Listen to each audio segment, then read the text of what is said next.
Hello everybody, this is Sheila Carroll. I'm back again and I have a bird story for you today.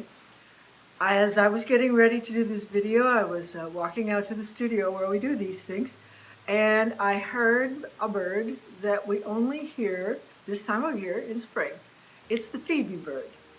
Now it's just a little bird that you'd hardly notice, and when he sits in the tree his tail just twits back and forth. But he has this funny little call, baby, baby. That's why they call him the phoebe. He comes early in the spring. Now, of course, robins come before that, but they tend not to make calls. How do I know this? I just learned it because over the years we would watch. We'd watch for the birds to come in the spring. And you can too with your family. But I want to tell you about this phoebe.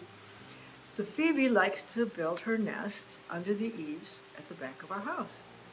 So we get to watch her build her nest, and then we get to watch the babies, and they'll fledge, and then one day they'll fly away and everybody's gone. And it doesn't last very long, maybe a month or so. But one year, I heard this terrible noise from coming in the direction of where the nest was. I came out of the house and I stood on the back deck, and there was a blue jay attacking the nest. Oh my gosh, what to do? It was so high up under the eaves. So I did what all good wives do. I called my husband. I said, what are we going to do? What are we going to do? We have to save the babies. And then we both of us had the same idea at the same time. We ran upstairs, flew open the window, and took a broom and just shooed that bird away. And eventually he did quit coming around. But it was a pretty touch and go for a while. But these are some of the adventures that you can have. But today we're here to talk about, is nature study rigorous enough? Is it enough content and enough academics to stand alongside science? And I think that's a fair question, because in our curriculums today, particularly the standardized curriculums, they put a great emphasis on science. So nature study seems like fluff. Nature study seems like recess. So I would like to propose to you that they both have a very important place to play in your child's education.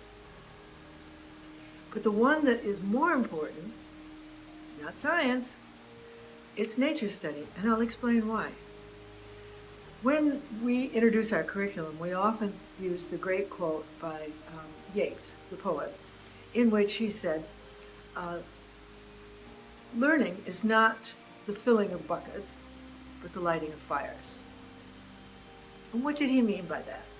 Well, what he meant was what we mean by it here at LBC, and that is that learning isn't, the child isn't a bucket to be filled up with facts and figures and things that they've memorized. And when they get, grade 1, 2, 3, 4, 5, up to 12, and then when they get to 12, they're full. That's not learning. That might be a memorization of facts, and they may be able to reproduce them even brilliantly, but it's not learning. It's not something they can take on into life and apply to whatever circumstances they come to. The other, to light a fire, what does that mean? The fire of the imagination. If you'll notice on our website, the picture that my son-in-law Emmanuel has put there, ignite the fire of learning. And I like that so much. And there's a picture of a flame bursting into being. And that's what happens inside your child. Now, if you're like me, you had an education in which you didn't get your fires lit. You got your bucket filled. So making the transition is a little bit of a challenge for you. But you need to be willing to learn, be a learner just like your child. So I want to read something to you. This is from Comstock, who created the Handbook of Nature Study, this marvelous book which we'll talk about later. She said, nature study cultivates the child's imagination. Since there are so many wonderful true stories that may be read with his own eyes. I don't want you to miss that. She's saying that out in nature, there are stories, and they're all true. The one about the phoebe, it's a true story. My observations, what I learned. He may read them with his own eyes, which affect his imagination as much as fairy lore. So if you think of a fairy tale, a great story that your child has been moved by, she's saying that the engagement, the establishing of a relationship with nature does the same. She goes on to say, at the same time, nature study cultivates in him a perception and a regard for what is true and the power to express it. Now that carries over into life. It's not just being able to tell stories about Phoebes.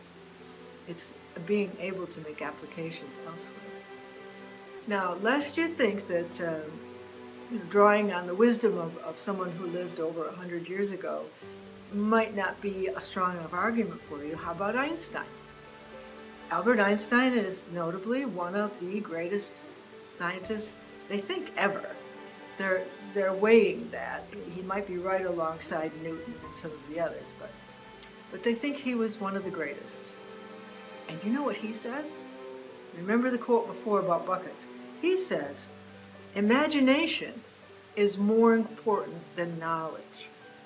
For knowledge is limited to all we know, while imagination embraces the entire world and all that we will ever know or understand.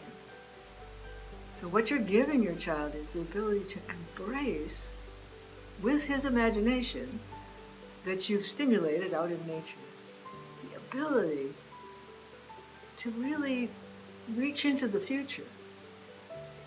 Well, that's it for today, and I thank you for listening. Just remember, learning is lighting a fire. Thank you.